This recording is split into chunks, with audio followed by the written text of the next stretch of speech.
Hi everyone, welcome to the Holiday Grounded series. So I'm Mel Gabbi and this is your December Wellbeing Series, and I'm a mental health and wellbeing specialist, bridging psychology and spirituality.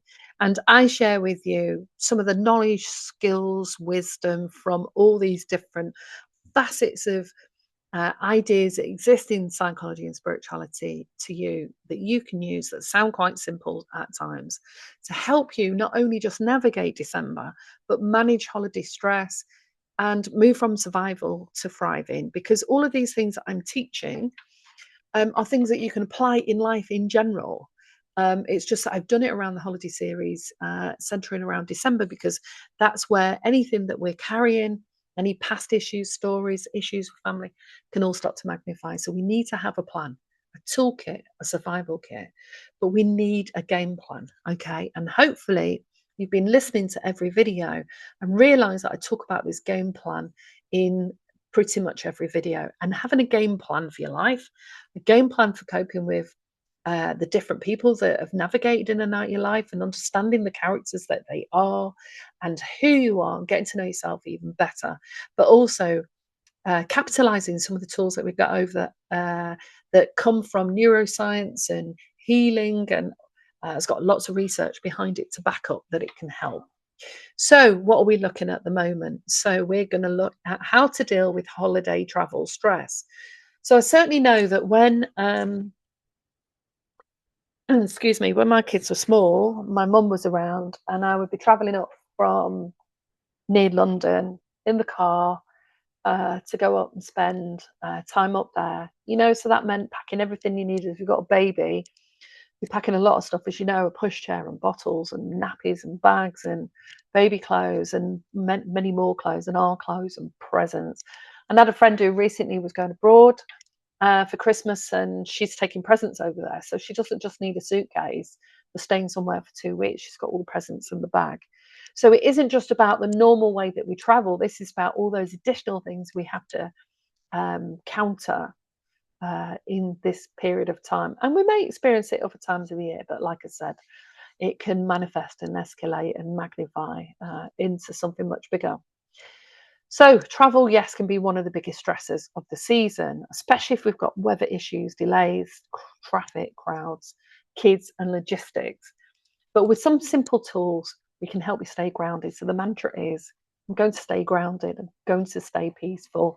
My intention is to have a great day, a great week, a great December. Will it always look like that? No, possibly not. Will you go through the cycle of the different emotions at times? Yes, most likely. That's the reality. I'm not putting positivity or a spin into this that, is unrealistic. So, as you know, some of the things can help us in our game plan of what we can prepare for. So, preparation is key, organization is key. So, here's 5 ways to reduce the travel stress. Prepare a calm playlist or guided meditation before you go. So, music regulates your nervous system. So, when you spent time packing your bags and getting things ready that you need to, practice, hopefully now in the last few weeks, you've been doing a little bit of mindfulness or meditation every day so you can connect with that. Here's one that I find a challenge: packing light, emotionally and physically. So let go of what you don't need. And that's the stories and the narratives about what you think is going to happen, expect to happen. Don't expect anything, keep your expectations low, but expect that you can feel joy and have time out and meet any of the demands and even challenging situations that come up.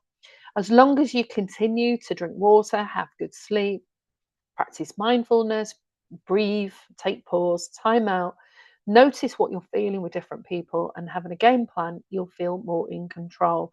And if you decide that you're going to be as peaceful and as unrockable and unfuckwittable as possible, then you'll come out of this and emerge not just with a sense of triumph for yourself, but also know what's possible moving forward, because this all equips us with better resilience. And what we used to say in the services when we were delivering mental health training, bounce back ability. That's what resilience is. We meet an obstacle, we have a problem, we get into a challenge, there's a drama, and then we learn to bounce back from that. Some situations are hard to bounce back from, a given, and some family dynamics are incredibly dysfunctional and painful. But ultimately, if you're able to know what you feel in any given situation and what's tended to happen, then you can have a plan so you don't get so caught and wrapped up in that, and you can do the observer pause and just watch what unfolds, and remove yourself when things get heated where you don't want to get heated as well. So 3, use breathing techniques during delays. So when you're driving, if you're in a traffic jam, there's no good, clinging onto the steering wheel and banging it and say, "Come on, God, move forward." Um, Sometimes I'll actually say, "Come on, all lights be green," because I need to get to the next destination, not, "Oh God, everything's turning red," and getting really frustrated. So you can reframe some of the things that you normally say to yourself. So if you're in traffic, just sit back, slow exhale, notice the clouds, notice if there's birds.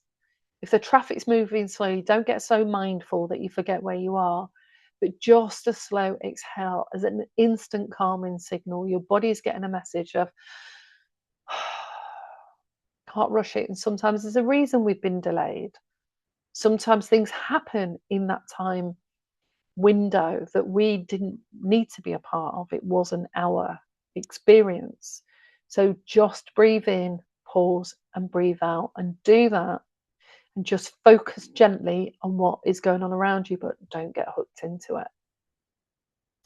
Create a travel kit: snacks, water, headphones, a journal, and charger. And anyone's got a child that's got additional needs. My son was diabetic, so we always had to have a kit of snacks, chocolate, time out to go and have a walk, and things, and know your sort of kids' level of kids and aunties, uncles, parents, partners, and siblings, their tendency for how long they can cope before they start looking like they're having a meltdown, and how far you can go before you know you need to be have a rest, have a break, stop off, have a coffee, and put the boundaries in place so that you do get that, so you get your needs met as well.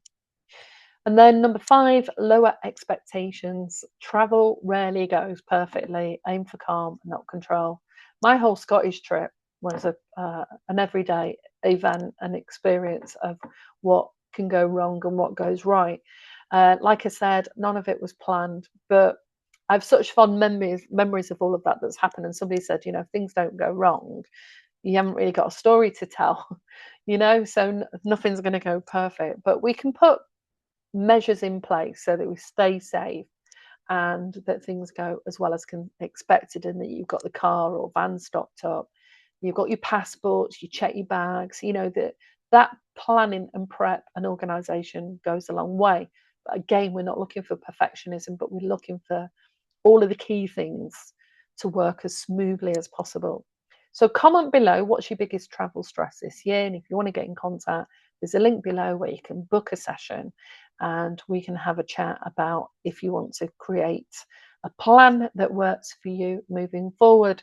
So like and subscribe, press the bell, and just let me know how you're getting on with the series, what you like about it, what you'd like to know more about.